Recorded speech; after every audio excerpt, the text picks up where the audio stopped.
Hey everyone.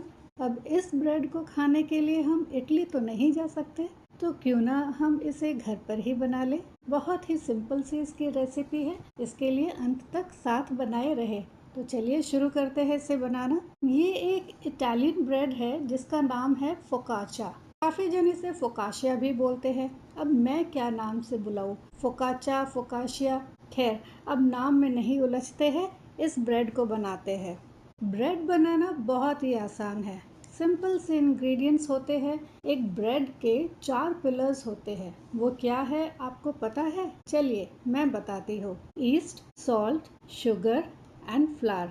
इसके बगैर bread बन ही नहीं सकता। अब बात आती है कि कौन सी ईस्ट लेनी चाहिए। मार्केट में 3 टाइप के ईस्ट मिलते हैं, कंप्रेस्ड ईस्ट, ड्राई ईस्ट और इंस्टेंट ईस्ट। यहाँ पर मैंने इंस्टेंट ड्राई ईस्ट का यूज़ किया है। आपकी जानकारी के लिए मैं बता दूं कि ईस्ट एक लिविंग फंगाई है जो शुगर को खाता है और कार्बन डाइऑक्साइड अल्कोहल को रिलीज करता है। बेकिंग के दौरान अल्कोहल इवेपोरेट हो जाता है और carbon dioxide is the reason जिसके वजह से हमारा ब्रेड रेज होता है प्रूफिंग के समय। ईस्ट के बारे में मैं एक और अगला वीडियो बना दूंगी। अभी रेसिपी पर ध्यान देते हैं। एक ब्रेड बनाने के लिए हमें 12 स्टेप्स फॉलो करना होता है। नंबर 1, सबसे पहले आता है स्केलिंग। हमें सारे इंग्रेडिएंट्स, वो ड्राई या वेट हो, उनको प्रॉपरली वे करना होता है। तो कोशिश करिए एक छोटा सा वेइंग स्केल अपने घर पर ज़रूर रखें। लिक्विड इंग्रेडिएंट जैसे कि दूध, पानी और तेल को वॉल्यूम यानी कि मिलीलीटर, लीटर में मेजर करना है। इस रेसिपी के इंग्रेडिएंट्स मैं स्क्रीन पे दिखा दूंगी। नंबर 2, जब सारे इंग्रेडिएंट्स अच्छे से वे हो जाए तो नेक्स्ट स्टेप यूज़ करना है जो कि है मिक्सिंग, ऑटोलीज एंड नीडिंग। इस स्टेप का मेन पर्पस क्या है? ईस्ट चारों तरफ डिस्ट्रीब्यूट हो जाए, सारे इंग्रेडिएंट को कंबाइन कर कर एक यूनिफॉर्म डो बनाना और ग्लूटेन को डेवलप करना। जब सारे इंग्रेडिएंट्स वेट और ड्राई आपस में अच्छे से मिक्स हो जाए तो इसे हम ढक कर रख देंगे रेस्ट के लिए लगभग 6 से 10 मिनट के लिए। इसे कहते हैं ऑटोलीज। ये एक प्रोसेस की वजह से हमारा नेक्स्ट स्टेप नीडिंग बहुत ही इजी हो जाता है।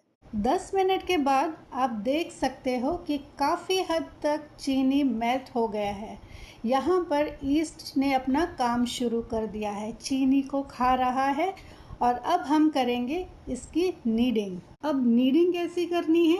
स्ट्रेच एंड फोल्ड मेथड से हथेली से डो को स्ट्रेच करना है और फिर अपनी तरफ वापस लाना है। ज़रूरत के हिसाब से पानी का यूज़ करना है।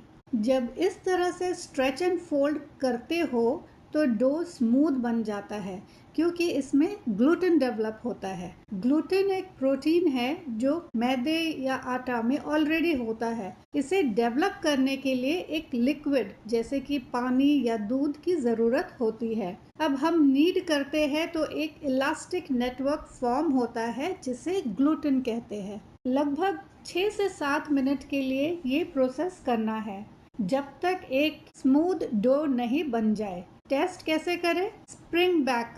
जब एक फिंगर से डो को प्रेस करेंगे तो वो स्प्रिंग बैक करेगा। हम ज़्यादा देर ऑटोलीज करेंगे तो नीडिंग का टाइम कम हो जाता है और ऑटोलीज कम समय के लिए रखेंगे तो नीडिंग का समय ज़्यादा लगता है। अब मैं एक बहुत ही इम्पॉर्टेंट बात बता दूं कि ईस्ट का एक एनिमी होता है, वो है नमक। ज़्यादा नमक से ईस्ट मर जाता है, इसलिए ईस्ट और नमक एक साथ कभी भी ना डालें। ब्रेड में नमक जो है वो सिर्फ फ्लेवर के लिए होता है और ग्लूटेन को स्ट्रेंथ देता है। थर्ड स्टेप पे चलते हैं। ब्रेड अब अच्छी तरह से जब नीड हो गया हो तो उसे ढक कर रखेंगे 20 से 25 मिनट के लिए जब तक कि डो डबल ना हो जाए। ये है थर्ड स्टेप जिसका नाम है प्राइमरी फर्मेंटेशन। इस समय ईस्ट, शुगर और स्टार्च को खाकर प्रोड्यूस करता है कार्बन डाइऑक्साइड और अल्कोहल और ग्लूटेन भी स्मूथ और इलास्टिक हो जाता है। चलिए खोल कर देखते हैं 20 मिनट के बाद। हो गया है ना डबल। अब फोर्थ स्टेप जो कि है डीगैसिंग या पंचिंग करना है। अपने फिस्ट के हेल्प से डो का हवा यानी कि कार्बन डाइऑक्साइड बाहर निकालना है ताकि ग्लूटेन रिलैक्स हो जाए, डो के अंदर और बाहर का टेम्परेचर इक्वलाइज हो जाए और ईस्ट फिर से और ग्रो कर सके। अब यहाँ पर मैं नेक्स्ट स्टेप जो कि है डिवाइडिंग, बेंचिंग, राउंडिंग, इसे स्किप कर रही हूँ। इसके बारे में आप जानना चाहते हो तो कमेंट में ज़रूर बताएं। यहाँ पर मैं क्या करूँगी ना, डो को एक सीधे एल्युमिनियम ट्रे पे, जिस पे मैंने ऑयल लगाया है, उस ट्रे पे रखना है और जैसा दिखा रही हूँ उस तरह से फैलाना है। 3 से 4 टेबलस्पून ऑयल डालेंगे, मैंने यहाँ पे ऑलिव ऑयल यूज़ किया है। डो के चारों तरफ फैला देंगे, इसे कहते हैं मेकअप या पैन इन। अब हमें इस डो को कुछ देर के लिए रेस्ट करने के लिए रखना है, लगभग 5 से 7 मिनट तक के लिए, ताकि ग्लूटेन रिलैक्स हो जाए।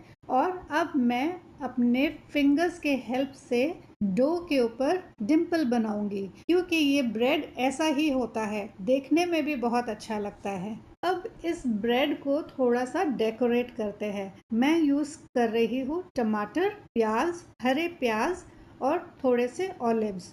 जैसा मन चाहे वैसा डिज़ाइन आप कर सकते हो, ये करना मुझे बहुत ही अच्छा लगता है, एक थेरेपी सी लगती है। हे फूडीज, कैसे हो सब? वेलकम टू रसोई से बेकरी तक। तो जल्दी जल्दी से बता दीजिए आज की रेसिपी आप किस किस शहर या किस किस कंट्री से देख रहे हो, ताकि मैं आपको थैंक्स कर सकूं। और आज की वीडियो आपको अच्छी लग रही हो तो मेरे चैनल को सब्सक्राइब करें और मेरे वीडियो को लाइक एंड शेयर करना बिल्कुल भी ना भूलें।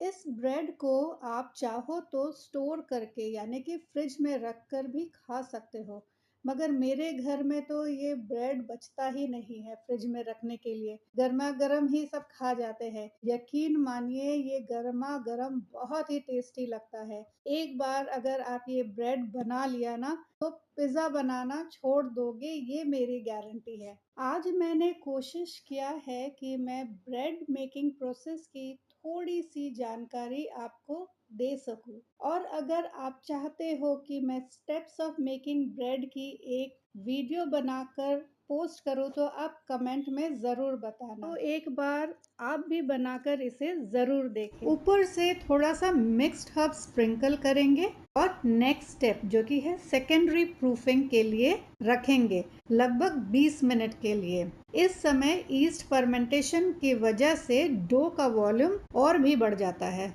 ओवन का टेम्परेचर 200 डिग्री पर हम प्रीहीट करेंगे और इस ब्रेड फोकाचा को 200 डिग्री टेम्परेचर में बेक करना है हमें, लगभग 25 से 30 मिनट के लिए। आपने कभी सोचा है ब्रेड ओवन में जाने के बाद सडनली इतना राइज क्यों करता है?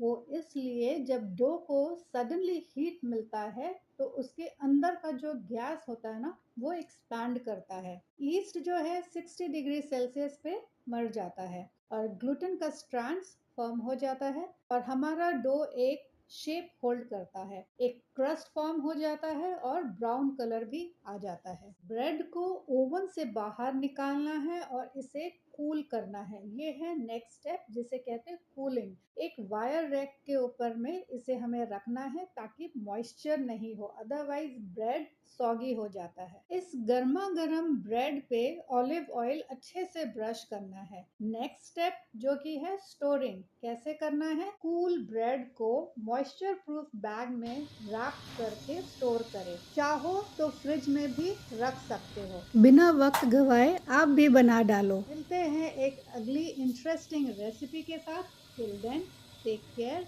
And enjoy.